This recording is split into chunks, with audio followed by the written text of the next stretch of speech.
So now, see, the first and foremost thing is you should understand what is corporate governance first, okay? So corporate governance is not a new thing. We all, like the people who work in the organization, they very well know about corporate governance. If I have to write something about corporate governance, I would write corporate governance. See, to govern us, the government makes rules. Okay, they make rule and regulation, and we follow them.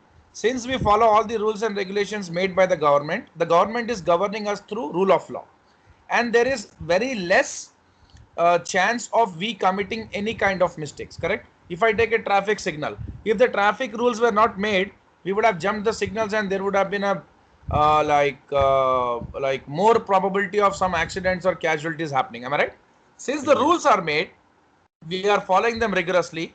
Okay, hopefully the chance of all these accidents and casualties have been reduced. So in the same way, the corporate sector is governed by the government by framing or making some corporate governance rules or corporate governance regulations. Fine.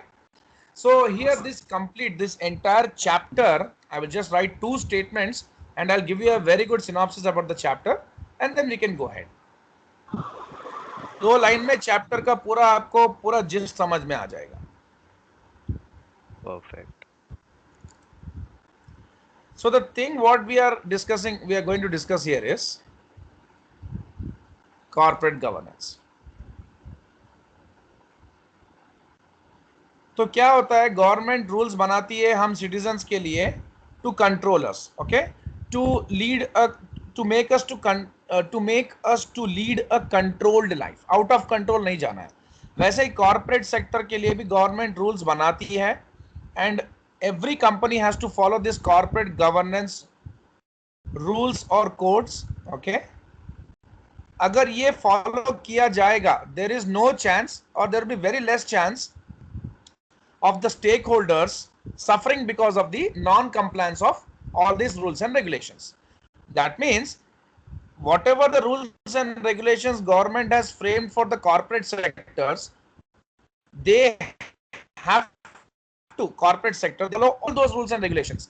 If those rules and regulations are properly followed by the corporate sector, that means the companies, the organizations, there is less chance the stakeholders would have any kind of suffering. Okay, ultimately these companies are working for that reason. These guys have to comply with all the rules and regulations. अगर ये भी नहीं करेंगे तो there will be a compliance risk which would be created. So the financial risk manager has to see that all the corporate governance, actually it is not the job of this guy. Basically, there are governance professionals and the company secretaries in the company who would do all this task.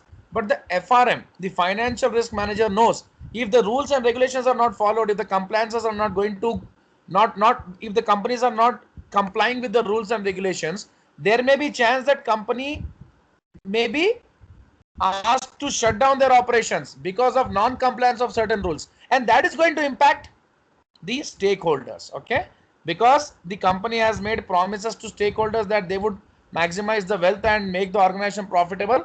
अगर shutdown वगैरह होता है, अगर कोई issue हो जाता है तो stakeholder का क्या होगा? He would lose his money, correct?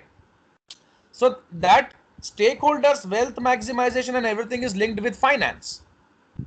And the financial risk manager has to ensure that whatever the promises the directors have made to the stakeholders has to be fulfilled. And in that, this compliance also is one of the aspects. So if the compliance with the corporate governance codes happens very properly, there is very less chance or there's no risk to the stakeholders, and his finance and his investments are in safe and secured hands. Okay, if I take the example of Tata and some XYZ company, you would invest in Tata. Why? Because these guys comply with all the rules and regulations. Got my point? Am I right or wrong? हाँ जी. Yeah. So now let us see some points here. तो अभी आप लोग को एक छोटा मोटा idea तो आ ही गया होगा कि कॉर्पोरेट गवर्नेंस कोड्स बहुत इंपॉर्टेंट है हमारे कंपनी कोई भी इन्वेस्टर्स के point of view, and FRM has to ensure, मतलब ही हैज टू सी कि ये सारे कोड्स प्रॉपरली फॉलो हो रहे हैं, कंप्लायंसेस फॉलो हो रहे हैं, और इन नॉन कंप्लायंस के वजह से कोई भी स्टेक होल्डर को कोई नुकसान या कोई भी लॉस नहीं होना चाहिए। अब कॉर्पोरेट गवर्नेंस कोड्स में क्या क्या होता है? Companies law, labour laws, environmental law. Actually ये सब जरूरत नहीं है आपको, बस मैं एक छोटा आइडिया दे रहा हूं, then we can jump to the topic. Environment law, then आपका क्या हो सकता है? टैक्स लॉस, देन आपका क्या हो सकता है और क्या है आपके? Accounting standards. अगर इनमें से कुछ भी नहीं आप फॉलो कर रहे हो तो भी रिस्क है, एंड वो पूरे कलेक्टिव रिस्क को यही देखेगा under the enterprise risk management, correct? Your chief risk officer sees in the organization, CRO. जी जी। Next, accounting standards, then audit standards. Audit बहुत इंपॉर्टेंट पॉइंट है, आप तो ऑडिट ऑर्गेनाइजेशन से हैं। एंड देन योर और क्या लॉ हो सकते हैं? वेजेस लॉ, हाँ, मतलब मिनिमम वेजेस एक्ट जो भी है। एसओएक्स, सरबेन्स ऑक्सली एक्ट, हाँ सरबेन्स ऑक्सली एक्ट। हाँ, सार्बेन्स ऑक्सली, कोई फ्रॉड वगैरह नहीं होना, तो ये सारे लॉस को फॉलो करना है। Now let's jump to our topic, so we'll read some points. Compare and contrast best practices in corporate governance. Acha, now let me tell you one point. Who are the ones who are charged with governance? It is whose task to see that the company is following all the corporate governance codes? The board of directors, correct? जी। These are charged with governance. इनके ऊपर वो charge होता है कि वो देखें कि कंपनी में सारा का सारा कॉर्पोरेट गवर्नेंस कोड्स जो भी बनाया हुआ है या कंप्लायंसेस फुलफिल हो रहे हैं। जी। Now let's see corporate governance. The board of directors should be comprised of majority of independent members. तो आपको पता ही है, एक कंपनी है, एंड सी यूनाइटेड स्टेट्स के जो कंपनीज लॉ हैं वो डिफर करेंगे, इंडिया का जो कंपनी लॉ है वो डिफर करेगा। In generally we know a company, whatever a company is form, देखो हम तो पूरा कॉपी वगैरह करते हैं, बेसिकली यूके एंड यूएस के लॉज ही ज़्यादातर पूरे वर्ल्ड में कॉपी होते हैं। All the laws are kind of उनसे लेके बनाया हुआ है। So company, if you form a company, the composition of the board should be in such a way that there should be executive and non-executive or independent directors, correct? तो जी। जितने ज्यादा independent directors रहेंगे उतना अच्छा है company में, क्योंकि these guys have nothing to do with company, they are not related to company at all, उनका कोई कंपनी से पास्ट रिलेशनशिप नहीं रहेगा, but these people will be good experts and they have a very good expertise of running an organization, since like they have a long term experience of running an organization, because they may be board members in different organization. Seeing their potential and seeing their capabilities, they have been appointed as board of directors. So non executive or independent directors, I would say independent directors, play a very crucial role in corporate governance, correct? Ji. So the board, because why it is such? Because these guys work independently. That means they don't work under any pressure. इनके ऊपर कोई pressure नहीं है. Whatever it is, they would work for in the favor of shareholders or stakeholders. That's the reason why we trust much on these guys. Am I right? हम लोग ज्यादातर executive के ऊपर ट्रस्ट नहीं करके नॉन एग्जीक्यूटिव या independent directors पे ज्यादा अपना ट्रस्ट रखते हैं, क्योंकि ये हमारे लिए ही काम करते हैं. Now, the board of directors should be comprised of majority of independent members, as I have already explained you why such things should happen, in order to maintain a sufficient level of objectivity with regard to making decisions and approving management's decisions. यानी ज्यादातर independent members अगर एक company में होंगे as a director, तो उससे क्या होगा, शेयर होल्डर्स के जो भी ऑब्जेक्टिव्स हैं, ठीक है ना, और डिसीजन मेकिंग प्रोसेस वगैरह जो कुछ भी होगा वो प्रॉपरली होगा, बैलेंस्ड वे में होगा. Okay, all member should possess, जो भी मतलब जो भी डायरेक्टर्स होते हैं कंपनी में, उनको कुछ नॉलेज होना चाहिए बिजनेस एंड इंडस्ट्री का, और बाहर का भी कुछ अच्छा खासा आउटसाइड मतलब एक्सटर्नल नॉलेज भी होना चाहिए, बाहर के मार्केट का भी. Additionally those who lack knowledge should be provided with some supplemental training prior to joining the board. मतलब अगर आप किसी को डायरेक्टर के तौर पे लेके आ भी रहे हो, यू ट्रस्ट देम, थोड़ा बहुत ऑर्गेनाइजेशन के बारे में उनमें अवेयरनेस क्रिएट करके आपको उनको रखना चाहिए। नाउ अभी हम कॉर्पोरेट गवर्नेंस के बारे में डिस्कस क्यों कर रहे हैं, क्योंकि हमारा क्वेश्चन है LOS, compare and contrast best practices in corporate governance with those of risk management. ठीक है, board should be watching out for interest of shareholders. Of course, the board is for that reason. For example, on general level, the board would have to approve management's decision to assume a certain risk given its expected return. अगर board के पास एक ऐसा point आता है, management is asking the board कि हमें ये particular investment करना है और इसमें इतना इतना risk है, तो board should approve, ठीक है आप ये investment कर सकते हो अगर इससे हमें अच्छे returns आते हैं तो, okay, support करना है। Also the board would watch out for interest of other stakeholders। जैसे बोर्ड को बैलेंस करके चलना है, मैनेजमेंट को परमिशन के देने के साथ साथ the board should ensure that share holders and debt holders को कोई इशू ना हो, उनको उनका जो प्रॉमिस रिटर्न है वो मिलना चाहिए, डाउनसाइड रिस्क नहीं होना चाहिए। डाउनसाइड रिस्क का मतलब क्या है, लॉसेस नहीं होने चाहिए, करेक्ट, वो इन्वेस्टमेंट से लॉसेस नहीं होने चाहिए। Now the board should be aware of any agency risks। What do you mean by agency risks? Sir पहले एक बात बताइए, डाउन साइड और बेसिस रिस्क में फर्क क्या है? बिकॉज बेसिस रिस्क में हम लोग मार्केट का देखते हैं जब हम एक पोजीशन होल्ड करते हैं। नहीं, बेसिस बेसिस मतलब आप ऐसा बोल सकते हो कि अ, अगर हमारे रेट्स वगैरह चेंज हो जाते हैं अचानक से, ठीक है हम्म ना, हम्म हम्म अगर मतलब जो भी आपके इंटरेस्ट रेट्स हैं, बेसिस मतलब क्या होता है आपका, आपका जो प्राइस आपने जो कैलकुलेट किया है फ्यूचर्स प्राइस वगैरह, ठीक है, हम्म हम्म हम्म हम्म, मैं आपको डेफिनेशन लिख के दे देता हूँ। Downside risk is all related to आपका इन्वेस्टमेंट। आप जो इन्वेस्टमेंट करते हो वो इन्वेस्टमेंट की वैल्यू, यानी उसमें जो आप रिटर्न्स प्रॉमिस कर रहे हो वो नीचे नहीं जाना चाहिए। वो नीचे गया तो फिर क्या होगा, लॉस हो जाएगा हम लोगों को। हाँ। और बेसिस तो आपका क्या होता है, जो अगर आपका कोई हेज्ड पोजीशन है, ठीक है ना, उसके उसका अगर जैसे नीचे अगर चला मैं जाए, बोलूं, हाँ उसकी अगर वैल्यू नीचे आ जाए बेसिस हाँ, पॉइंट्स में, तब मतलब हम लोगों को जैसे रिस्क हो जाता है। लाइक आप एक पोजीशन, आपने कुछ अपना एक हेज किया हुआ है, कुछ ना कुछ फ्यूचर्स वगैरह लिया हुआ है, ठीक है ना, हम्म। तो बेसिस का मतलब ये होता है कि जो ट्रेडर जो रिस्क उठाता है, ठीक है, hmm, when he hedge a position by taking a contrary position in derivative of the asset. Okay. अब जैसे अगर मैं एक छोटा एग्जांपल आपको बताऊं, हम्म। अब जैसे अगर आपने एक फ्यूचर्स लाइक कॉन्ट्रैक्ट लिया हुआ है, करेक्ट, ओके ओके। एक एग्जांपल ही दे देता हूं मैं आपको। हाँ। एक एग्जांपल देखो, कैश प्राइस ऑफ कॉर्न $3.90 है पर बुशल, ठीक है ना, ओके। फिजिकल मार्केट में, जी। एंड दिसंबर के जो फ्यूचर्स प्राइस है कॉर्न के वो $4 है, ठीक है। हाँ। अब क्या होता है कि farmer sells futures on it, क्योंकि आपको फ्यूचर्स प्राइस जो है वो ज्यादा है आपका। जी। एक सेकेंड, हाँ जी। Excuse me. Sure.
Hello, yes. तो हाँ जी। अभी अभी आप अगर बेसिस का डेफिनेशन भी देखो तो basis is nothing but equal to आपका जो cash price minus the price of the futures contract, जी। फ्यूचर्स कॉन्ट्रैक्ट प्राइस, ठीक है ना, इसी को हम बेसिस बोलते हैं। ठीक है, आज आपका जो ये प्राइस है ना, ये फ्यूचर में जाके एटलीस्ट उससे मैच करना ही होगा, करेक्ट। जी, ये कन्वर्ज जितना करेगा। ब्रॉड रहेगा उतना रिस्क हाई है, जितना नैरो रहेगा उतना रिस्क कम है आपको। तो व्हाट जी। आई वाज सेइंग इज, आज हमारा जो कॉन हम ले रहे हैं उसका प्राइस कितना है, 3.90, और फ्यूचर्स प्राइस कितना है आपका। 4। हाँ, तो फार्मर क्या कर सकता है, he can sell the future, he can sell this futures, am I right. बिल्कुल। और इसका बेसिस कितना रहेगा, 10 पॉइंट्स का डिफरेंस है वैसे 10 तो। Cents. Okay, that is the जी जी। Difference between the physical price and the futures future. Price. ये आपका बेसिस होगा। अब ये क्या होना है कि ये फ्यूचर में डेफिनेटली इधर जाके ये उससे मैच करना है फ्यूचर्स प्राइस से, because in the hmm. Future definitely today's price what ever it will grow. हाँ जी, हाँ जी। अगर ये मूव नहीं होता है तो आपको रिस्क क्रिएट हो रहा है, करेक्ट। ये नैरो होना है, ये ब्रॉड नहीं होना है। हम्म। ये जितना नैरो, यानी ये 3.95 जाएगा, 3.98 होगा, फिर बाद में जाके इससे मर्ज हो जाएगा, पॉइंट करेक्ट ऑफ हो ना। कन्वर्जेंस होती है वो, राइट। हाँ, तो अगर ये मतलब वैसे ही रहता है या इनमें डिफरेंस बढ़ जाता है, ये अगर नीचे गिर जाता है तो और हम्म। प्रॉब्लम हो जाती है, करेक्ट। राइट। That's what. तो मैं अभी हम लोग का जो लाइक यहाँ पर चल रहा हम्म। है वो ये डाउन साइड रिस्क, यानी हम लोग किस चीज के बारे में बात कर रहे हैं, डाउन साइड। हम लोग बस इसके बारे में डिस्कस कर रहे हैं कि व्हेयर इज दैट पॉइंट। ऊपर था सर वो। अब एजेंसी पे तो हम लोग आ गए थे, तो कॉन्फ्लिक्ट ऑफ इंटरेस्ट है, हाँ ऊपर हाँ, था। मतलब हाँ, also the board would watch out for the interest of other stakeholders, like hmm. Like हमारे डेट होल्डर्स होते हैं, ठीक है ना, बाय हाँ जी, हाँ जी। Considering if any of the management decision contain extreme downside risk. Downside risk का मतलब क्या है, आपका जो इन्वेस्टमेंट आपने किया वो नीचे नहीं जाना चाहिए, उसका अगर वैल्यू नीचे चले गया तो क्या होता है, आपके आपने जो प्रोमिस किया वो प्रोमिस फुलफिल नहीं कर पा रहे हो, करेक्ट और रॉन्ग। जी जी जी जी जी। That's what. Okay. Now what is this agency risk. Sir conflict of interest मतलब अगर फेवरेटिज्म बोलना चाहिए कायदे से, कि मतलब एक ऑडिट का मेंबर है Agency वही risk is सारे that काम the कर रहा हो। management of the company will use its authority to benefit itself rather than the shareholder. Okay. जी। अगर हम एजेंसी रिस्क की बारे में बात करें, so agency risk is nothing but the risk that the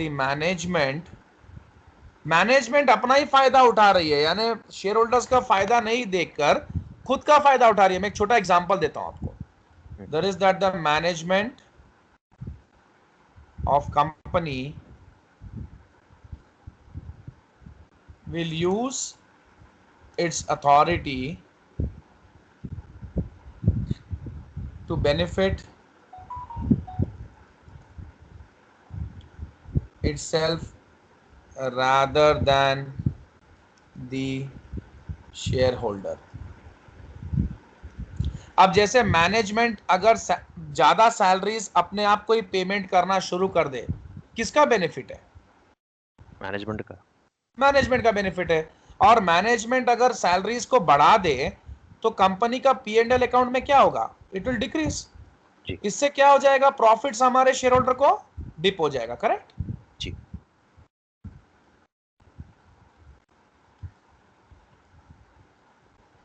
generally actually में देखा जाए तो ये कंपनसेशन वगैरह कंपनसेशन कमेटी को करना पड़ता है। जिस कंपनी में ये नहीं है, छोटे छोटे ऑर्गेनाइजेशन में इतना इतना सब कुछ नहीं होता है, तो hmm. There the problem, this kind of problem would arise, correct और रॉन्ग। बड़े राइट। ऑर्गेनाइजेशन में आपको कंपनसेशन कमेटी भी होता है, यानी रेम्यूनरेशन कमेटी भी होता है,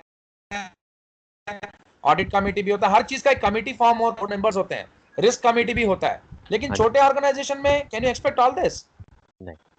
उसमें एक आध दो डायरेक्टर जो है घर, मतलब जो प्राइवेट पीपल हैं, जो आपस में दो फ्रेंड्स या फैमिली मेंबर्स है, वही मिलके बना लेते हैं, सब कुछ उनका ही है, वही कमेटी है, वही कंपनी है। ओके।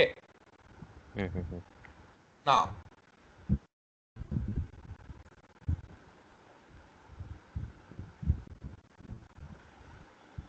सर इसमें कांग्रेस का एग्जांपल अच्छा रहेगा ना, आते हैं तो राहुल गांधी, कोई गांधी आना चाहिए तो हाँ हाँ।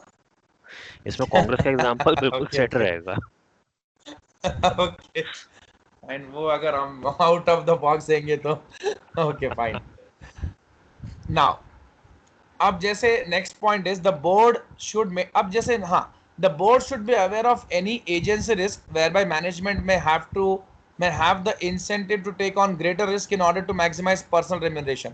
अब जैसे एग्जांपल, यहाँ पर गुड एग्जांपल बुक में भी है, based on short term increases in stock price.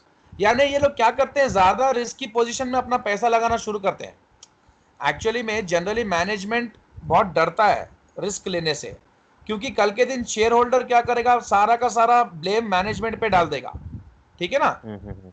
तुमने हाई रिस्क क्यों लिया, हाई रिस्क लिया तो भी प्रॉब्लम है, लेस रिस्क लिया तो भी शेयर होल्डर ब्लेम करेगा। कैसे, शेयर होल्डर जनरली क्या बोलेगा, हमको वेल्थ मैक्सिमाइज करना है। अब शेयर होल्डर में भी दो टाइप के हैं, रिस्क एवर्स, रिस्क सीकर।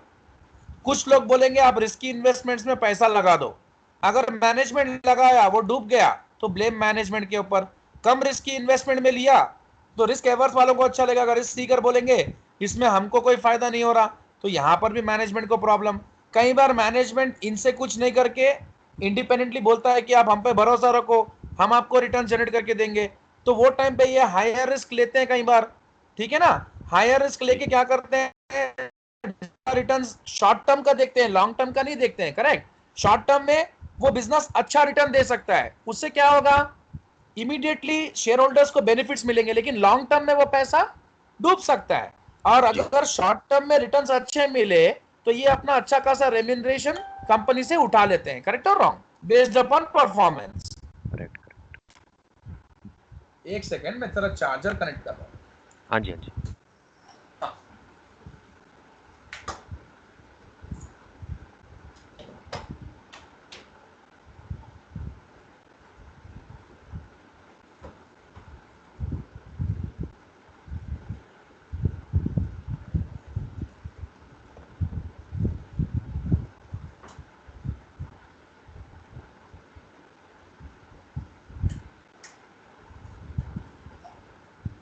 या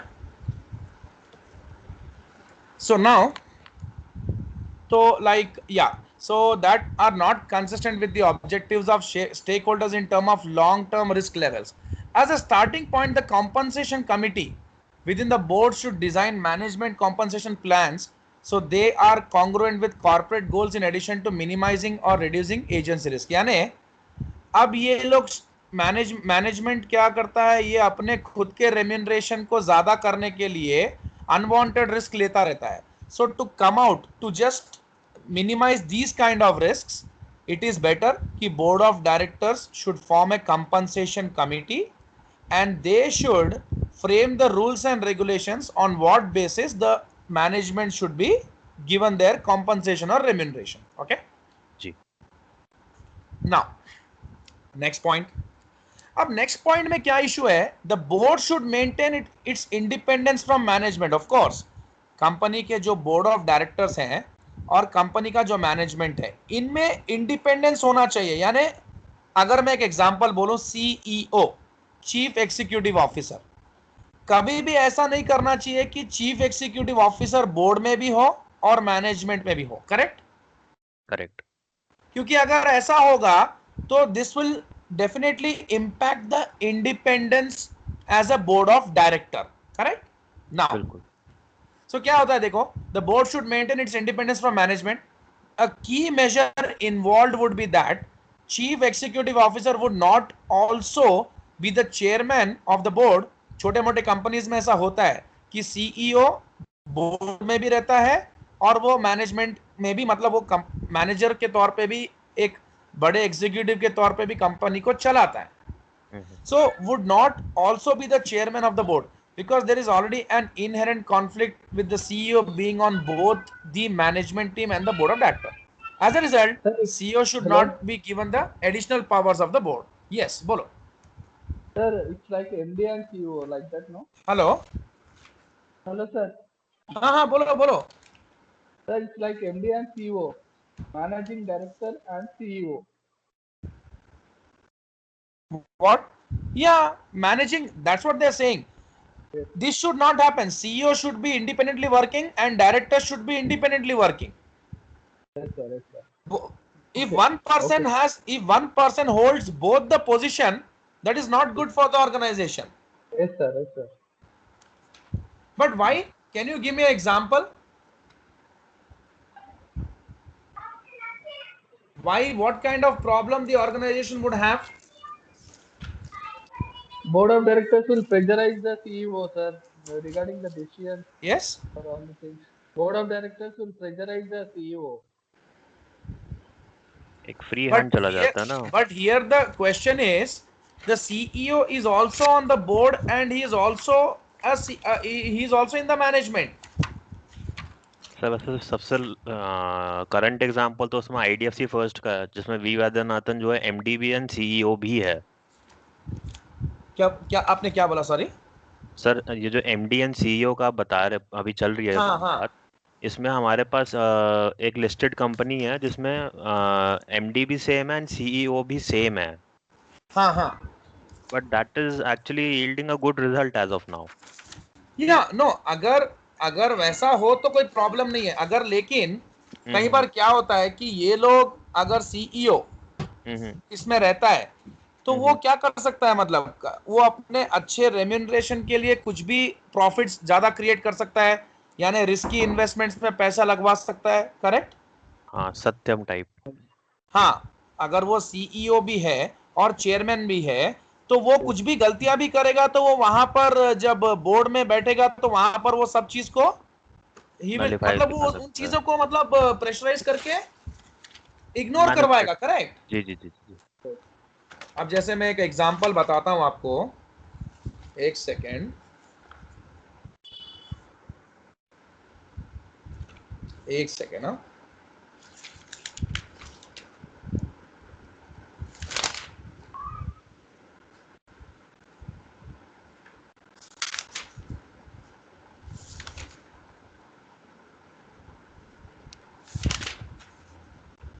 गार्ग के बुक में कुछ पॉइंट्स थे.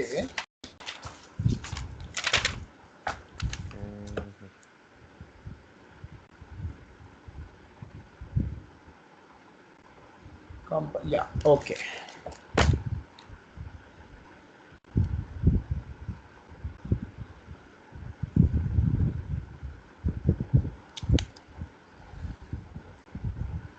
एक second,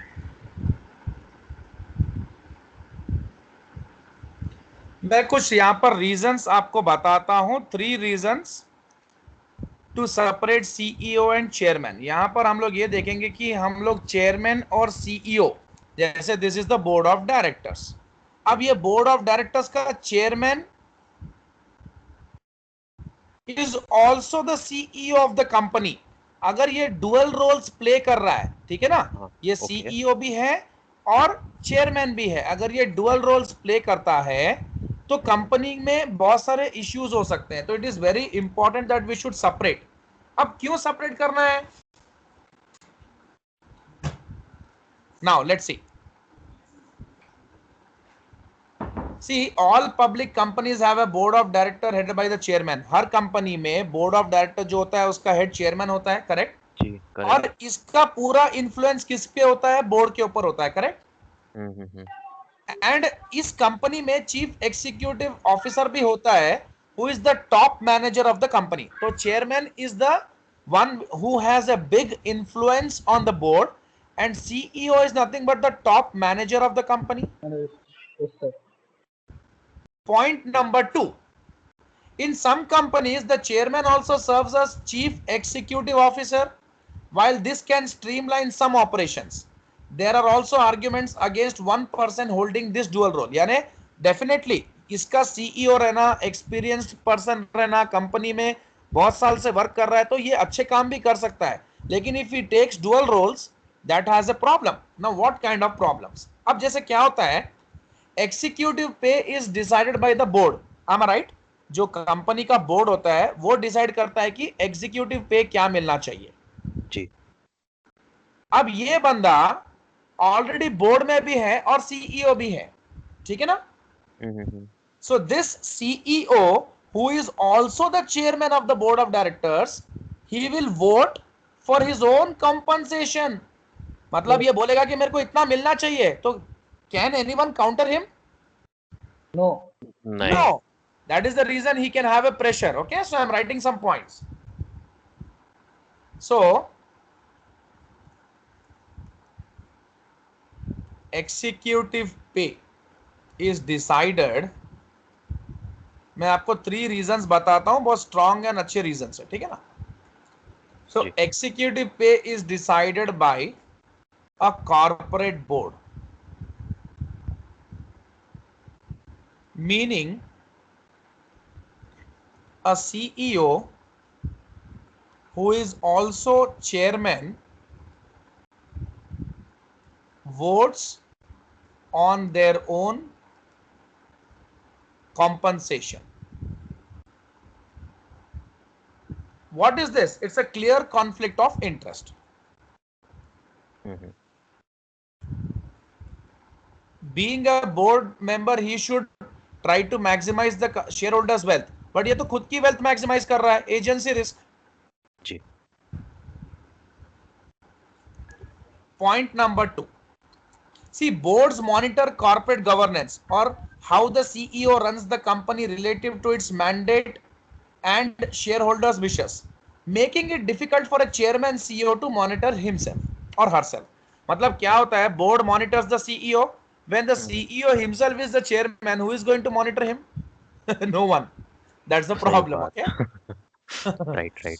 So Who will police ऐसा the होता है police? कि सब कुछ मैं ही कर रहा हूँ. I, me and myself. Boards monitor corporate governance. आपको क्वेश्चंस मैंने जो दिया, मैं आपको आंसर शेयर करूंगा. प्लीज उसमें जो भी मिसिंग पॉइंट्स है थोड़ा अच्छे से उसको देखना, राजा ना. हाँ जी. और 2-3 सवाल मैंने BT, छोड़ दिए थे उसमें, हाँ, बिकॉज 2 सवाल ना मैंने उसमें छोड़ दिए थे, ROCR और एक और था. RAROC ना. हाँ. वो हम डिस्कस कर लेंगे. वो कुछ चीजें ऐड हुई है, वो हम डिस्कस कर लेंगे, डेफिनेटली कर लेंगे. परफेक्ट. और आपको मैं BT भी शेयर कर देता हूँ आज आपके मेल आईडी पे क्लास के बाद. हाँ जी. हाँ, आप उसके थ्रू भी जो भी पॉइंट्स हैं वो पॉइंट्स उसके ऊपर भी गैदर कर सकते हो. बिल्कुल. या boards monitor corporate governance or how the CEO runs the company relative to its mandate. बस एक लास्ट रीजन है, उसके बाद हम आगे बढ़ जाते हैं. And shareholder wishes, so making it difficult for a chairman as well as a CEO to monitor himself. Now point number 3. See, boards must have a management free audit. एक board जो होता है वो जो ऑडिट करवाता है उसमें management नहीं इन्वॉल्व रहना चाहिए. करेक्ट? यस. सो बोर्ड, और अब चेयरमैन ही सीईओ है जो एक मैनेजमेंट में भी होता है, तो फिर यहां पर भी कॉन्फ्लिक्ट ऑफ इंटरेस्ट आ रहा है. ये तो पॉइंट आपके कंपनी में दी बेस्ट, आपके हिसाब से बेस्ट बैठता है. करेक्ट? Yes sir. पर ये चेंज हो चुकी है अप्रोच अब. मतलब अब सर हम जैसे कि पोस्ट 2019, आई डोंट नो, मुझे एक बार देखना पड़ेगा लेटेस्ट मटेरियल में. जो ऑडिटर की रिक्वायरमेंट सेट करी गई है वाया दी बेसल कमेटी, जो नया बेसल आया है, उसमें ये है कि it is suppose to be independent of the board and the executive till the audit has been completed. हाँ, लेकिन ऑडिट कमेटी तो बोर्ड मेंबर रहेगा ना ऑडिट कमेटी में. तो हाँ ये है, बोर्ड मेंबर रहेंगे. तो ऑडिट कमेटी ही ऑडिट करवाएगा ना. हाँ. यस. तो बोर्ड के बिना कैसा? सर पर उसमें ये जैसे कि ना ऐसे मान लीजिए जैसे कि हम 3 लोग हैं बोर्ड में. हाँ. ठीक है, और हम लोगों ने अपनी, और ये यही हमारी बोर्ड हो गया, तो यही हमारी फिर ऑडिट कमेटी बनेगी, बिकॉज हम ही लोग ऑडिट के लिए सैंक्शन करेंगे जब भी करेंगे. हाँ. तो जो नया लॉ आया है ना, उसमें ये है कि ठीक है, ऑडिट वंस बीन सैंक्शनड, उसके बाद फिर टोटल इंडिपेंडेंट होना चाहिए, जैसे कि उसमें कोई बोर्ड का मेंबर इन्वॉल्व ही ना हो. हाँ, बोर्ड मेंबर इन्वॉल्व नहीं होगा, बस वो ये इंश्योर करेगा कि सारा ऑडिट सही तरीके से प्लान्ड वे में हो जाए. वो ऑडिट को प्लान करेगा. हाँ हाँ हाँ हाँ वो तो क्लियर है, वो तो है. हाँ.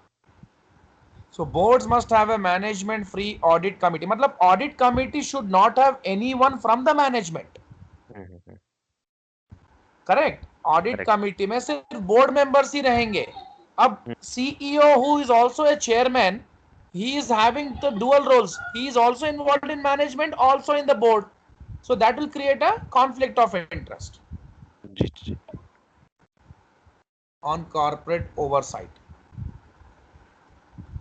So creating a conflict of interest if the company's top manager, the CEO, is also the chairman of the board. These are the problems. Okay. जी. So now, like these kind of we have just discussed about them. So that's the reason why we come to a conclusion that CEO should not be given the CEO should not be in the board, as well as that means a person should not have the dual roles as a CEO and as a chairman. Now, so the board should consider the introduction of chief risk officer. The CRO would technically be a member of management but would attend board meetings. Okay. So CRO जो है वो management का member भी होगा, board meetings को attend भी करेगा. CRO's objective would be to link the corporate governance duties to firm's risk management objectives. Okay, because one of the objectives of the chief risk officer is to see whether all the compliances are being followed by the board and the company or not. So in terms of reporting, the CRO would report to the board and or the management team depending on the specific nature of the CRO role within the firm. Of course. So ये बोल रहे हैं FRM जो हमारा जो मतलब risk management का जो भी मतलब बोर्ड है, उनका ये बोलना है कि आप चीफ रिस्क ऑफिसर को इंक्लूड करो बोर्ड मीटिंग्स में, आपके साथ अटेंड करवाओ. वो ये चेक करेगा कि सारे ड्यूटीज प्रॉपरली फॉलो हो रहे कि नहीं हो रहे, उसका रिपोर्ट बना के बोर्ड को सबमिट कर देगा. रिस्क मैनेजमेंट का मतलब क्या होता है? Risk management is nothing but managing the risk and trying to hedge the risk. That means minimise the risk. Okay. जी. एंड इसके लिए क्या करेंगे? Company has a risk management department. Correct और wrong? Correct. And who oversees all this? कौन appoint करता है एक रिस्क ऑफिसर को? Board of directors. Correct. And the risk officer ensures that all the compliances are completely followed and there is no like mismanagement happening. Agency risk भी नहीं होना चाहिए, उसको भी मिनिमाइज करना है. And all the types of risk whatever are prevalent in the organization, he has to ensure that it is to be minimized. जी. Now let's go ahead with the next question. Risk governance. Assess the role and responsibility of board of directors in risk governance. This question can also be asked in this way. Distinguish the different mechanisms for transmitting risk governance throughout an organization. ठीक है. तो अभी हम देखते हैं कि देखो एक पर्टिकुलर कंपनी में एक रिस्क मैनेजर अगर उसका काफी अच्छा एक्सपर्टाइज हो जाए तो वो एक रिस्क डायरेक्टर भी बन सकता है. करेक्ट. जी. उसको बनाया जा सकता है. So in terms of risk governance, the board has some important responsibilities that could be facilitated with the involvement of a risk advisory director.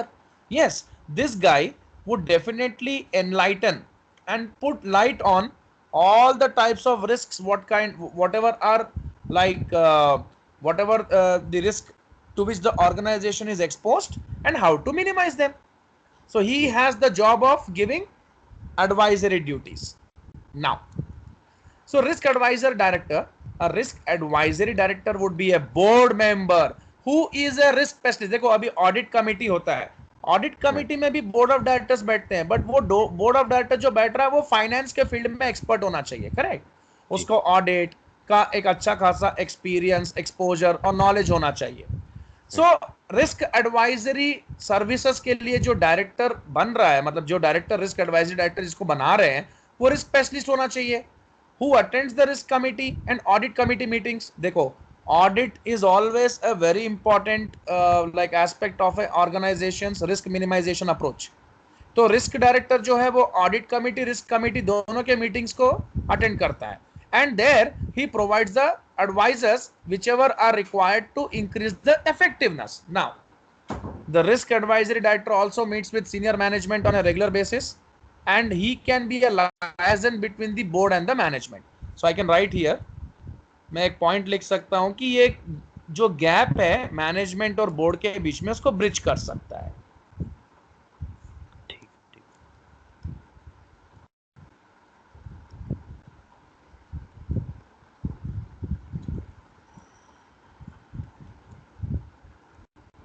Now overall the role would involve educating members on best practices in both corporate governance and risk management. See, इसका काम ही होगा कि वो ये देखे कि सब compliances को फुलफिल कर रहे हैं और इससे रिस्क मैनेजमेंट हो जाता है अपने आप. सी, अगर कंप्लाई करेंगे तो कोई भी प्रॉब्लम्स नहीं आएंगी फ्यूचर में, कंप्लाई नहीं करेंगे तो सारे प्रॉब्लम्स आना शुरू हो जाएंगे. Now let us put like light on all this. हम इसको थोड़ा सा फोकस करें.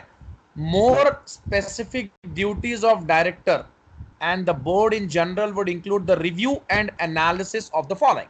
First, the firm's risk management policies. See, what are the policies prepared by the firm's directors regarding the risk taking of the organization. It depends upon the risk appetite of the organization.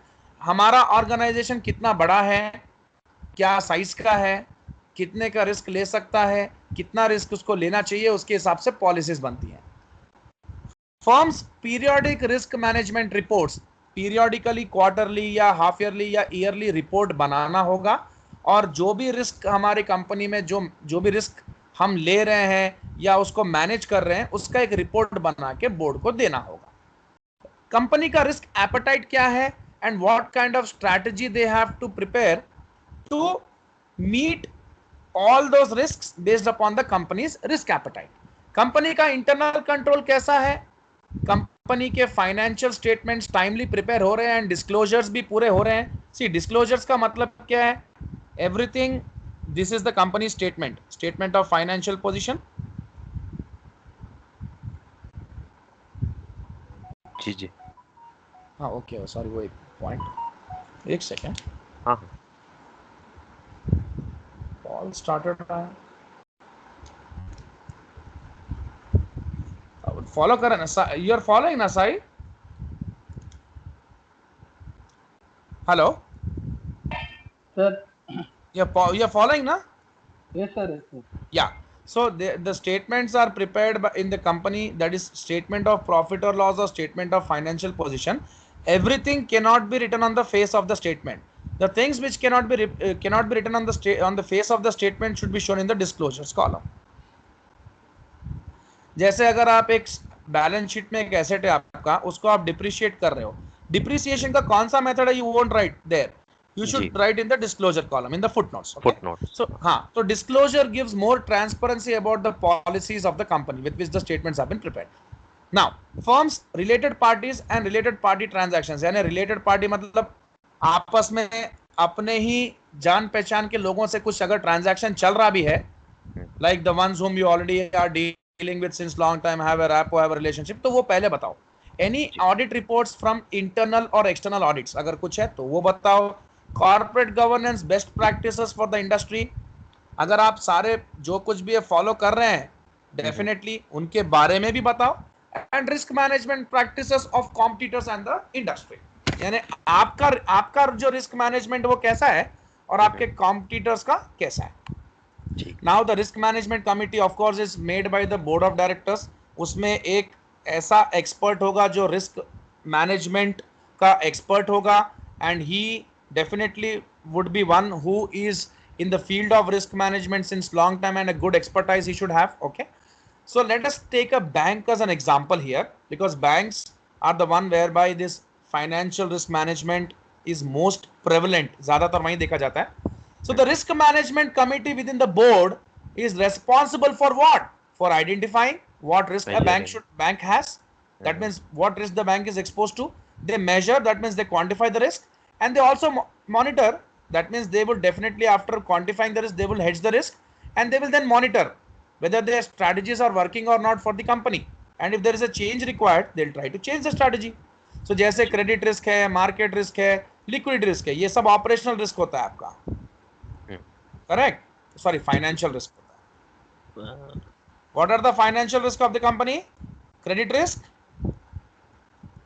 liquidity risk and operational risk. and what? Operational. Market risk. Market risk, operational तो अलग हो जाएगा। हाँ वो तो fraud वगैरह वो सब आ जाता है। साइबर मैं आपको सिक्योरिटी टेबल वगैरह बना के दूंगा, अभी नेक्स्ट चैप्टर में आने वाला है। अच्छा। So the committee is responsible for approving credit facilities, मतलब किसको कितना क्रेडिट देना है, कैसे देना है। अगर क्रेडिट नहीं देंगे ना सही, अगर क्रेडिट प्रॉपरली अगर नहीं देख के देंगे और हर किसी को देते जाएंगे तो बहुत बड़ा इश्यू हो जाएगा। Do you have an idea about this bank called Northern Bank in England? Northern Oak North तो नहीं कह रहे? नॉर्थ ओक नहीं, नॉर्थर्न बैंक। नॉर्थर्न बैंक के ऊपर क्या हुआ था, नॉर्थर्न बैंक ने बहुत सारा क्रेडिट लोगों को दिया, वही मतलब सबप्राइम मॉर्गेजेस समझ लो। अच्छा। मतलब बहुत लोगों को लोन देता गया और सोचा कि मार्केट से वही बॉन्ड्स बेच के पैसा उठा लेगा। अब हुआ यूं कि लोग इसमें अपना मतलब डिपॉजिट्स भी करना बंद कर दिए। वो लोग बोले कि ये इतने लोगों को लोन दे रहा है, ऐसे लोगों को जो डिफॉल्ट करेंगे, फिर हमारा भी ऑन डिमांड डिपॉजिट वो पूरा कर पाएगा कि नहीं कर पाएगा, डर लग गया। ये क्या करा, ऐसा देख के इसने क्या किया, दूसरे मार्केट्स में अपने बॉन्ड बेचने शुरू कर दिए, यूरोप वगैरह में, ठीक है ना। ये यूके का बैंक है, उसने पूरे यूरोपियन यूनियन में दूसरे मार्केट्स, यूएस एंड वगैरह के दूसरे मार्केट्स उसने देखा, वहां अपने बॉन्ड बेच रहा है। एंड हुआ क्या, सिंस 2000 जो भी मतलब जितने भी लोग जो इसके बॉन्ड्स खरीद रहे थे, क्राइसिस आया एंड उनको पता चला कि इसका जो कस्टमर बेस है वो इतना खराब है, उनकी क्रेडिट रेटिंग्स इतनी खराब है और इसने उनको लोन दिया हुआ है, तो वो लोग को समझ में आ गया कि उनका पैसा डूब जाएगा, करेक्ट। और फिर ये बैंक का पहले ही यहां पर सबप्राइम मॉर्गेजेस के वजह से पेमेंट नहीं आने से इसका पूरा बिजनेस डिप हो रहा है। और फिर there were no takers of the bonds of this company in the future, despite the UK's apex bank giving a guarantee. आप टेंशन मत लो, नॉर्थर्न बैंक में आप पैसा लगा सकते हो, वो भी काम नहीं आया, क्योंकि customer would always want proper corporate governance and compliances, correct. अगर ये पूरे रूल्स को फॉलो करके लोगों को क्रेडिट वर्थिनेस चेक करके लोन देता एंड इसका रिपोर्ट जब लोग देखते तो वो कॉन्फिडेंस बिल्ड होता, बट इसका गुडविल ही खराब हो गया तो कॉन्फिडेंस कहां से बिल्ड होगा लोगों में, करेक्ट और wrong? Right. I will give you a good, I will give you this, मतलब इसका मैं आपको आज शेयर करूंगा ना जो मटेरियल गार्प का, उसमें नॉर्थर्न बैंक का एग्जांपल रहेगा, प्लीज उसको चेक करना। हाँ जी। नाउ तो रिस्क मैनेजमेंट कमेटी में इनको क्या करना है, रिस्क मैनेजमेंट कमेटी में रिस्क डायरेक्टर्स होते हैं, दे हैव टू सी कि जो कुछ भी रिस्क है कंपनी का, जो भी एक्सपोज्ड है कंपनी, वो रिस्क को मिनिमाइज किया जाए। तो जो भी बैंकिंग सेक्टर में जो लेंड कर रहे हैं, वो लेंड करने से पहले क्रेडिट वर्थिनेस प्रॉपर्ली चेक करें, ठीक है। अगर क्रेडिट वर्थिनेस चेक नहीं करेंगे, यहाँ पर 2-3 रिस्क क्रिएट हो गया। देखो, अगर ये क्रेडिट वर्थिनेस चेक नहीं करते हैं तो क्रेडिट रिस्क, एंड देन फिर क्या हुआ, डिफॉल्ट रिस्क, बहुत लोगों ने डिफॉल्ट किया। Point number 3, liquidity risk. Sir इसमें लिक्विडिटी में हम लोग स्पेसिफिकली बोल सकते हैं ट्रेडिंग रिस्क आ गया, बिकॉज लोग लेना ही नहीं चाह रहे हैं। लिक्विड रिस्क मतलब अभी इनको पैसा चाहिए दूसरों को फिर लेंड करने के लिए, इनके पास पैसा ही नहीं है। तो जो पैसा ही नहीं है तो लोगों से ये लेना चाहते हैं, वो फंड नहीं करने वाले, तो इनके पास लिक्विडिटी भी नहीं है, वो भी रिस्क क्रिएट हो गया। बिल्कुल। नाउ नेक्स्ट है अपना कंपनसेशन कमिटी। कंपनसेशन कमिटी भी बोर्ड ऑफ डायरेक्टर्स ही होते हैं इसमें, और इसमें क्या डिसाइड होता है कि कंपनी के जो भी बड़े बड़े मैनेजमेंट में जो लोग बैठे हैं उनको कितना रेम्यूनरेशन देना है। जैसे रेम्यूनरेशन ऑफ केएमपी, डायरेक्टर्स को कितना मिलना है, मैनेजर्स को कितना मिलना है, ठीक है ना। तो डेफिनेटली मैं तो यही बोलूंगा, जहां तक मुझे पता है, कि परफॉर्मेंस रिलेटेड पे इज ऑलवेज बेटर। सी, आप जो रिस्क मैनेजमेंट का कोर्स जो बच्चे करते हैं, एक बात याद रखना कि इसमें कोई भी एक फिक्स चीज नहीं होती है। Everything is definitely changing, everything is of dynamic nature, it changes with the change in the time and the requirement, correct और रॉन्ग? करेक्ट। तो रिस्क मैनेजमेंट में कोई भी चीज स्टैटिक नहीं है, स्टैग्नेंट नहीं है, वो change, that is prone to amendment, okay, वो चेंज होगा ही होगा। सो लेट्स इसीलिए हमको थोड़े ये चैप्टर थोड़ा रूल बेस्ड है, तो इसलिए टेक्स्ट बुक रीडिंग करनी पड़ रही है ना। कोई नहीं। So as discussed previously, the existence of agency risk, of course, when I speak about compensation, I have already given an example कि a guy who is a CEO and a director would always pressurize the board to approve his compensation on a higher side, and the board cannot do anything because he is already the chairman there. तो क्या होगा? There the risk comes into picture. So as discussed previously, the existence of agency risk necessitates the board to implement a compensation committee. Yes, क्योंकि यहां पर ऐसा ये risk देखने को मिल रहा है, तो एक बोर्ड बन गया कि हाँ भाई हम सब मिलके 3-4 लोग मिलके अप्रूव करेंगे तभी एक कॉम्पनसेशन डिसाइड होगा.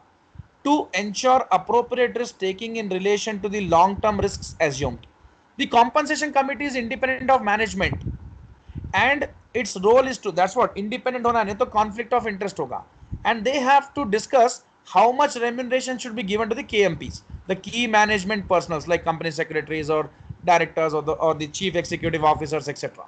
Now, management compensation above base salary should be congruent with the goals of other stakeholders. In that regard, the committee should avoid designing compensation plans with bonus based on short term profits. मतलब short term के ऊपर उनको बड़े बड़े परक्यूसिट्स देना, बड़े bonus देना, या उनको कोई बहुत बड़ा सैलरी हाइक करना अच्छा नहीं है. Because see these managers sometimes manipulate things and they show fake profits, even fake revenues. You can check the Enron scam. हाँ जी, यहाँ पर पूरे फेक रेवेन्यूज थे. एक इसमें बिग फोर भी तो होगा ना, हाँ, फेक कस्टमर्स वगैरह थे. बिग फोर फर्म्स में से किसी फर्म ने इसको मतलब इन्वॉल्व था, करेक्ट? आर्थर एंडरसन करके था फर्म. नहीं, बिग फोर नहीं था, कोई अमेरिकन ऑडिट फर्म था. तो वो American audit firm Arthur Andersen था, वो बिग फोर में आता था उस टाइम पे. हाँ या तो ये जो फेक रेवेन्यूज क्रिएट कर रहा था, ये शॉर्ट टर्म है ना revenue. See revenue generation is the short term aspect, it's not a long term aspect. हाँ, कंपनी का एक्सपेंशन करना है, वो लॉन्ग टर्म एस्पेक्ट है. तो शॉर्ट टर्म अगर कंपनी को कोई प्रॉफिटेबल बना देता है शॉर्ट टर्म में, उसके बेसिस पे मैनेजर का रेम्यूनरेशन अगर आप डिसाइड करके बड़ा अमाउंट दे दोगे तो वो अच्छा नहीं होगा. That will have a issue and impact on the share holders wealth. इतना पैसा उसको दोगे तो इनको कम बचेगा, correct? So if long term goals are achieved by the manager then it is good. जैसे हमारा जो गूगल का सुंदर पिचई है, सुंदर पिचई को अच्छा खासा पैसा मिल रहा है, क्रोम ब्राउजर इसी ने बनाया. He is the one who is behind this Chrome browser, correct? और उसको कितना है, वो billions and billions of dollar दे रहा है गूगल को, और उसके ऊपर उसको millions and millions of dollars का पेमेंट मिल रहा है. That is understood now. So also, so manipulation is one of the points. Also, there could be absence of any guaranteed bonus or a cap should be implemented on bonus. So there is a suggestion to the compensation committee कि आप एक cap लगा दो, इससे ज्यादा नहीं मिलेगा. Furthermore, committee may consider introducing elements of downside risk with management compensation कि अगर आप strategy बना रहे हो कंपनी को प्रॉफिटेबल करने की, अगर वो लॉस में चले गया तो Right. हम तो आपको एक भरोसा करके इतना पैसा हाइक कर दिए, but if the things go wrong then we would be like paying you a lot of amount which you don't deserve. For example, compensation में be deferred until longer term results are known. मतलब हम उनको एक clause लगा सकते हैं कि देखो भैया, आपको हम ये प्रॉमिस कर रहे हैं, नो प्रॉब्लम, बट अगर लॉन्ग टर्म में हमको ये अचीव आप करके दिए तो डेफिनेटली हमको भी एक कॉन्फिडेंस आएगा एंड विल पे यू, नहीं तो आप भूल जाओ. ये जनरली हम अपने कंपनी में एक मैनेजर को अपॉइंट किए तो हम कैसी बातें करते हैं वैसे ही हो रहा, बस थोड़ा पॉश वे में हो रहा, और कुछ नहीं है. और क्या है, थोड़े रूल्स एंड रेगुलेशंस बना के हो रहा है. So here the emphasis is more on long term results which could have a long term like which would help the company to grow better, correct? Short term में company क्या grow करेगा then short term results. So this is having more emphasis. अच्छा, अभी हमारे company के जो direct CEOs हैं, बड़े बड़े मैनेजर हैं, उनको कंपनी और भी कुछ तरीके से कॉम्पनसेट कर सकती है, like employ stock option plans, stocks दे सकती है उनको, करेक्ट? राइट और उनको डायरेक्टर भी, मतलब उनको शेयर होल्डर भी बना सकती है, यानी ओनर भी बना सकती है, और वो फिर कंपनी में मैनेजर की तरह भी काम कर सकते हैं। तो यहां पर भी क्या होता है, मोटिवेटेड रहते हैं कि भाई हम कंपनी को प्रॉफिटेबल बनाएंगे, तो यहां से भी बेनिफिट मिल सकता है। However, it is not a मतलब ये भी क्या होता है, stock based compensation is a potential solution to align management and share holder interest. However ये भी परफेक्ट सॉल्यूशन नहीं है, because there is still potential for management to take excessive risk. अब इसमें क्या होता है, अभी मैं आपको बताया कि ये हमारा कंपनी का मैनेजर है। मैनेजर जो है, इसको कंपनी ने कुछ स्टॉक्स दे दिया, जनरली देते हैं, बहुत सारी कंपनीज में होता है। अब ये हमारे कंपनी का मैनेजर भी और शेयर होल्डर भी है, तो मैनेजर रहने के नाते अभी क्या करेगा, रिस्की प्रोजेक्ट्स में पैसा लगाना शुरू करेगा, जिससे बहुत जल्दी कंपनी प्रॉफिट्स में आ जाए, शेयर्स की वैल्यू बढ़ जाए। यहां पर भी कॉन्फ्लिक्ट ऑफ इंटरेस्ट है कि नहीं है? करेक्ट और wrong? Correct. These things should be considered. So वही है कि बस छोटा मोटा आप जो भी है उसको लाइक, और भी बहुत सारे तरीके से कंपनी कंपनसेट कर सकती है, लाइक बॉन्ड्स भी दे सकती है उनको, but now company should see कि क्या बेटर होगा और वो सिनेरियो में क्या होगा, वो इस हिसाब से उनको कंपनसेट करे। Okay, now audit committee, need not से ऑडिट कमिटी का टास्क क्या है। Audit committee is also like the committee which is having board of directors as its members. These guys are having the job of conducting the audit in the company. That means they make sure the audit is conducted, and you know the auditors are nothing but the external practitioners who would come for the audit. Okay, इनका काम है internal audit भी करवाना with the internal accountants, and as well as external audit भी करवाना। Okay, this is very important for the internal control of the organisation. अगर ये लोग का काम सही है कि नहीं है, ये लोग मालूम करके बताएंगे, करेक्ट और wrong. See, audit is not a small thing, audit बहुत बड़ा एक सब्जेक्ट है, उसमें बहुत बहुत सारे टॉपिक्स होते हैं, बट इन जनरली मैं आपको जो समझा रहा हूं, जनरलाइज्ड वे में बता रहा हूं कि ऑडिट कैसे होता है। सो ऑडिट करने से क्या होगा फायदा, what is the reason that audit is conducted in an organisation? Yes Raj. Sir normally we conduct audit in order to, क्या होता है सर, जैसे कि हमारे यहाँ तो ना like there are many audits that we conduct, तो if it's in a similar industry, so we know what should be right and what should be wrong, तो हम लोग कुछ ऑब्जर्वेशंस निकालते हैं एंड उन अनॉमलीज को हम लोग रिपोर्ट करते हैं। तो वो अनॉमलीज अगर ठीक ठाक है, उसके पीछे कोई रीजन है तो बढ़िया, अगर नहीं है देन फर्दर इंक्वायरी होती है। या सी, जनरली ऑडिट कमिटी क्यों करवाता है, ऑडिट कमिटी कराने का रीजन है कि फ्रॉड वगैरह कुछ है तो डिटेक्ट हो जाए, accounting fraud, and as well as अगर स्टेटमेंट्स में कुछ एरर्स है तो वो भी डिटेक्ट हो जाए, करेक्ट? राइट। एंड कंपनी का इंटरनल कंट्रोल्स, अगर हम ये देखें तो ये हमारे ऑपरेशनल रिस्क में भी आ जाता है, राइट। फाइनेंशियल रिस्क में भी आ जाता है। अगर कंपनी में फ्रॉड हो रहा है तो कंपनी को बहुत बड़ा फाइनेंशियल लॉस होता है, एंड कंपनी का अगर फ्रॉड हो गया तो ऑपरेशन रिस्क भी हो जाता है, क्योंकि कंपनी में जो भी कंपनी में जो मैनेजर्स है वो लोग ही इन्वॉल्व होते हैं, तो ये लोग क्यों ऐसा किए एंड इनको डिटेक्ट करना बहुत जरूरी है, तो ऑपरेशन रिस्क में भी आ जाता है, correct? Yes. So audit committee make sure that company, अच्छा, और ये रिस्क कम कैसे हो जाता है audit risk, if the company complies with IFRS 9। हाँ, अगर इंटरनेशनल फाइनेंशियल रिपोर्टिंग स्टैंडर्ड्स को फॉलो करके कंपनी में अगर ऑडिट हो जाता है, then if they comply with all the standards, well and good, there is very less chance of frauds happening. Okay, now and ये जो ऑडिट कमिटी में जो बोर्ड ऑफ डायरेक्टर्स होते हैं, उसमें जो भी एक बंदा होना चाहिए, he should be an expert in finance.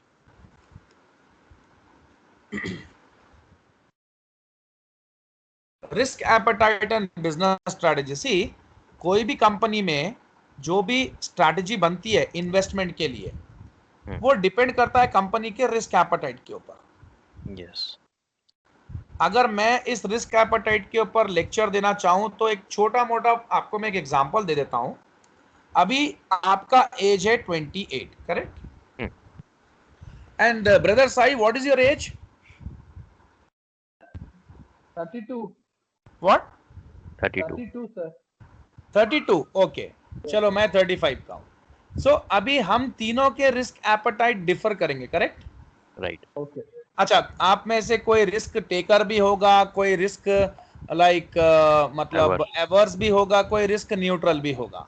Risk आपका डिसाइड होता है आपके नेचर के ऊपर, प्लस रिस्क मैनेजमेंट करना है तो डिसाइड करना है कि कौन से एज में कितना रिस्क हमको लेना चाहिए।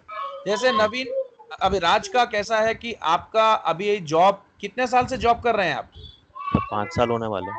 5 इयर्स। अभी आपका 5 इयर्स से आप जॉब कर रहे हैं, आपका अच्छा सेविंग्स भी आपने अपने पास जमा करके रखा हुआ होगा, अभी आपका मैरिज आने वाला है, तो आप बड़ा बड़ा रिस्क नहीं ले सकते हो, करेक्ट? Right right. बड़े बड़े इन्वेस्टमेंट्स नहीं कर सकते हो, क्योंकि अभी आपका ऐसा एज है कि आपको अभी एक लाइफ में कुछ एक ड्रास्टिक चेंज आ जाएगा, so you no can not sir take a very big hello risk. Hello? sir he can take the risk no No, I'll come to that. See, okay he can, you mean to say he has a young age, so yes young age and he can take a risk, but his salary would not allow him to take that. No, he doesn't have a very big package right now. okay See, what I mean to say, I don't know about the package, but what I can say, he started his job 5 years back. So अभी वो CEO level या बहुत बड़ा level पे नहीं है कि अभी वो मतलब मैनेजर लेवल, देखो आपको पता है ना, वो लेवल तक जाने के लिए 20 इयर्स का एक्सपीरियंस चाहिए, am I right or wrong? Yes. So what I mean to say here, young is all right, he can take a risk. जो आपको प्रोडक्ट बेचेगा वो तो बोलेगा भैया आप यंग हो ले लो, बट आपको अभी अपना सैलरी, अपने रिक्वायरमेंट्स, इन सबको चेक करके इन्वेस्ट करना है, करेक्ट और रॉन्ग? बिल्कुल बिल्कुल। मेरे को लगता है आपका package I think 8 to 10 lakhs है। हाँ, इन हैंड इतना ही है। हाँ, तो अभी जब आपका पैकेज इतना है तो आपका मंथली एक्सपेंसेस दिल्ली में, वो अगर हम रेंट वगैरह सब निकाले करें, ओन हाउस है तो ठीक है कोई बात नहीं, अगर रेंट वगैरह सब निकालें तो आपके हाथ में बचता कितना है? आई थिंक 30 के कुछ बचेगा। बहुत ज्यादा सर, बहुत ज्यादा बच जाता है, घर अपना है ना। हाँ हाँ, आपको बच, मैं वही बोल रहा हूँ, अगर आपके पास वो लेवरेज है तो वेरी गुड। अब मेरा देखो, मैं बताता हूँ, मेरा जो भी एक्सपेंसेस है महीने का 80,000 मेरा खर्च हो जाता है इन लाइक फैमिली, हमारा 5 लोगों का है, रेंट पे चले जाता है, एकेडमी का रेंट पे चले जाता है, देन मेरा लाइक मिल्क का वो, मतलब जितने प्रोविजंस वगैरह सब, बच्चे का एजुकेशन, सब में इतना खर्चा तो होता ही है। सो बिल्कुल। नाउ मैं क्या बता रहा हूं, आपका मैरिज जब हो जाएगा, मैरिज के बाद आपका स्टेबिलिटी ज्यादा हो जाएगा, so now then you can start taking risk. ठीक है? जब अभी जैसे लाइक मिस्टर साई है, इनका अभी, इनको किड्स हैं, वो लोग अभी फर्स्ट या सेकंड क्लास में पढ़ रहे होंगे फॉर एग्जांपल, अभी 10th क्लास तक वो जाएंगे, तब तक तो फीस स्टेबल रहेगा, so he can take a big risk and he can invest, क्योंकि अभी इसकी लाइफ में थोड़ा स्टेबिलिटी आ गया, एंड इनका पैकेज भी थोड़ा अभी आपसे 4 ईयर ज्यादा एक्सपीरियंस होने पर थोड़ा ज्यादा हो सकता है। मैं एक एग्जांपल कर बता रहा हूं जनरलाइज वे में, I am not comparing anything here, correct? अब आप सबसे गरीब तो मैं हूं, लेकिन मैं कंपेयर नहीं कर रहा हूं, फाइन। तो अभी ये मेरा है, मेरा लाइफ में थोड़ा ज्यादा सेटलमेंट है, क्योंकि मेरा लाइक मैंने मतलब अपना, मेरा मैरिज भी होके लाइक 7 ईयर्स हो रहा है, एंड मेरी किड भी है, एंड उसका स्कूल भी अभी सेट है, उसका एजुकेशन का 10 ईयर्स तक मेरे पास एक फिक्स बजट है, मेरा इनकम भी स्टेबल हो चुका है, वोलेटिलिटी भी नहीं है इनकम में, तो मेरा एक कितना सेविंग्स है वो भी मेरा फिक्स मुझे पता है, उसको कैसे इन्वेस्ट करना आई कैन डिसाइड। अगर मैं वही 58 ईयर्स में जब रिटायर हो जाऊंगा, can I take a big risk? सोचोगे?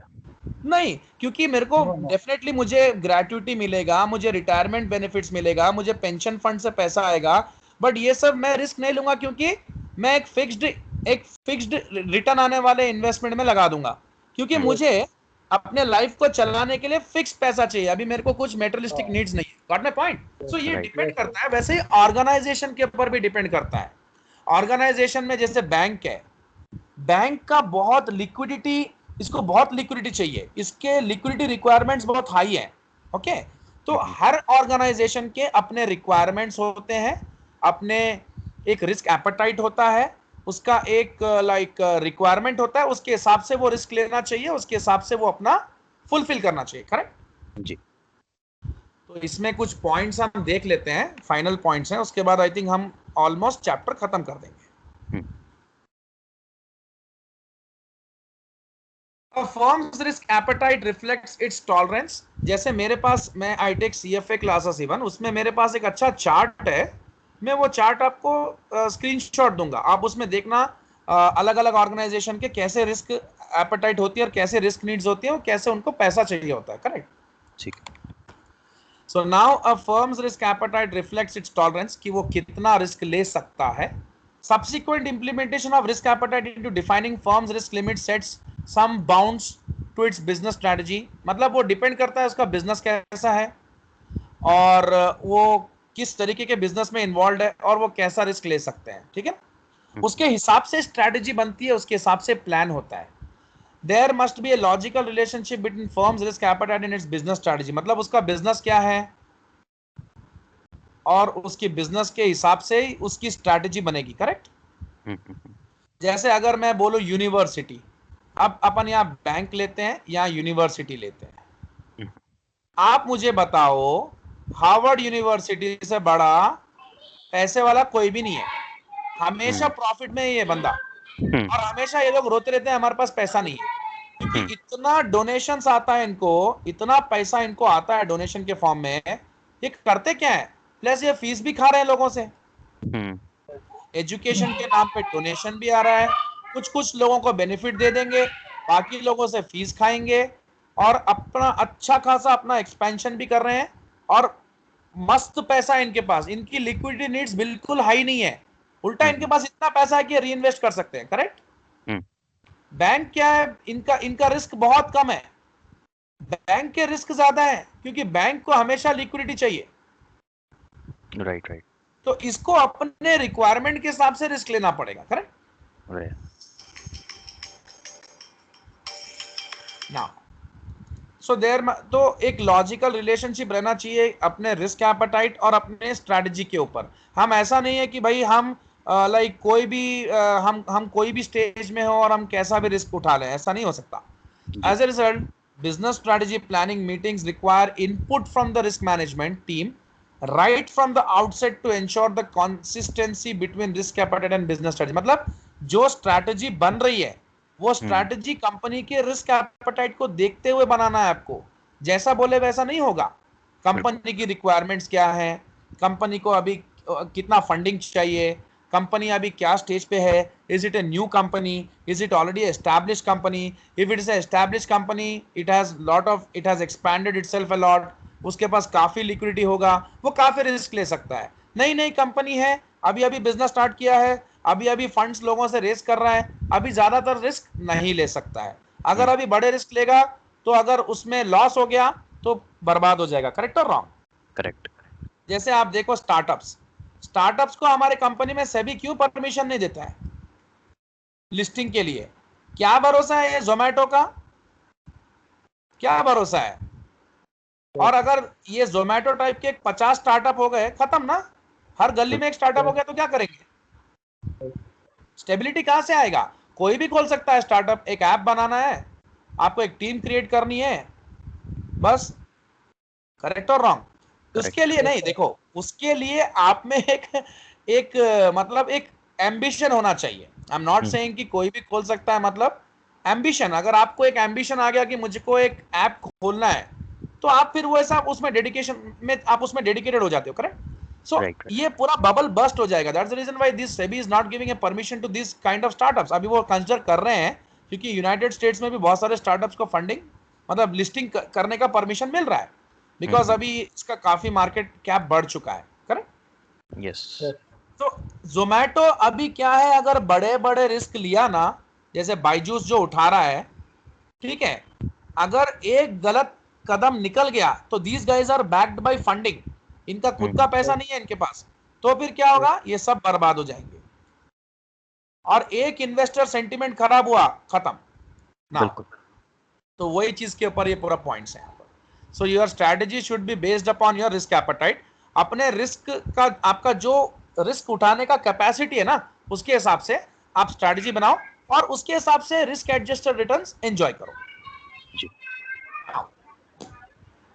अब यहां पर हम देखते हैं कि कैसे फंक्शनल यूनिट्स के बीच में इंटरडिपेंडेंस होता है, और ये हर ऑर्गेनाइजेशन में, जैसे यहां पर सबसे ऊपर हमारा सीनियर मैनेजमेंट है, सीनियर मैनेजमेंट क्या करता है? बिजनेस के प्लान्स बनाता है, टारगेट सेट करता है, कितना रिस्क लेना चाहिए। डेफिनेटली इसमें हमारा रिस्क मैनेजर भी होता है, करेक्ट? कितना, मतलब इसमें अब जैसे कुछ कुछ मैनेजर्स जो होते हैं वो दोनों डिपार्टमेंट भी संभाल सकते हैं, लेकिन बड़े ऑर्गेनाइजेशन में एक्सपर्टाइज होता है तो दे मेक एक्सपर्टाइज के हिसाब से वो अलग अलग डिपार्टमेंट में रखते हैं लोगों को। तो कितना रिस्क ले सकते हैं वो बोर्ड ऑफ डायरेक्टर ही डिसाइड करेगा, क्योंकि at the end of the day board ही है जो डिसाइड कर सकता है। वो पॉलिसीज बनाते हैं और ये देखते हैं कि परफॉर्मेंस डेफिनेटली वैसा होना चाहिए। उसके बाद इसके बाद हमारे आते हैं ट्रेडिंग रूम मैनेजमेंट, जो ट्रेडिंग वगैरह करते हैं, जो सिक्योरिटीज में पैसा लगाते हैं, करते हैं और कंपनी को उसमें इन्वेस्टमेंट्स में प्रॉफिट जनरेट करके देते हैं, करेक्ट? करेक्ट। देन आपके ऑपरेशंस, इन लोग फिर ऑपरेशन से कनेक्टेड होते हैं। ऑपरेशंस में क्या होता है, इनका जो भी काम होता है, बुक्स वगैरह जितना भी बैंक बुक, ट्रेडिंग बुक, हाँ वो पूरा बैंकिंग, रिकंसिलिएशन, P&L बनाना करना, अकाउंट्स डिपार्टमेंट, फिर फाइनेंस में, फिर स्ट्रेटजीज, फाइनेंस से रिलेटेड जो भी स्ट्रेटजीज होती है, फिर ये रिस्क मैनेजमेंट से कनेक्टेड होते हैं। उसमें लाइक ये लोग रिस्क पॉलिसीज बनाते हैं, मॉनिटर करते हैं कि कंप्लायंसेस पूरे हो रहे हैं कि नहीं हो रहे हैं, एंड रिस्क कमिटी में जो कुछ भी होता है उसको लेकर वो पॉइंट के ऊपर काम करते हैं। फिर अपने मॉडल्स, वार वगैरह ये सब लेके अपना रिस्क मैनेज करते हैं और देखते हैं कितना रिस्क कंपनी के ऊपर, के कंपनी के जितने भी इन्वेस्टमेंट्स उस पर कितना रिस्क है। एंड ये फिर ये पूरे के पूरे एक दूसरे से कनेक्ट होकर किसको रिपोर्ट करते हैं? इसको रिपोर्ट करते हैं, करेक्ट जी। तो ये चैप्टर तो आपका हो गया। एक छोटा ब्रेक एंड देन फिर उसके बाद हम रिटर्न हो जाएंगे and will start with this chapter. Perfect. ERM, अब ये ERM तो बहुत इजी चैप्टर है, मजेदार चैप्टर है, ये भी जल्दी खत्म हो जाएगा। Then will do GARP code of conduct. Okay, perfect. चलिए एक 10 मिनट्स का ब्रेक, जस्ट 10 मिनट्स। हाँ जी। ओके।